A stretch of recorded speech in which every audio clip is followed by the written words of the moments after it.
আপনার মাকে এই তিনটি কথা কখনো বলবেন না, নয়তো আপনাকে সারা জীবন কাঁদতে হবে। যদি আপনার মা আজও বেঁচে থাকেন তবে এই ভিডিওটি শেষ পর্যন্ত অবশ্যই দেখুন এবং কমেন্টে লিখুন আলহামদুলিল্লাহ। প্রথমত, মাকে বলা আপনি কিছু জানেন না। যখন মা কোনো পরামর্শ দেন তখন তাকে এটা বলবেন না যে আপনি কিছু জানেন না। মনে রাখবেন, যখন আপনি কথা বলতেও জানতেন না তখন তিনিই আপনাকে কথা বলা শিখিয়েছেন। দুনিয়ার সবচেয়ে বড় অভিজ্ঞতা যদি কারো কাছে থাকে তবে তা আপনার মায়ের কাছে আছে।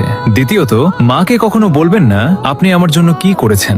যদি কখনো আপনার মনে হয় যে মা আপনার জন্য কিছুই করেননি, তবে সেই রাতগুলোকে মনে করুন যখন আপনি অসুস্থ ছিলেন আর মা সারা রাত জেগে আপনার সেবা করেছেন।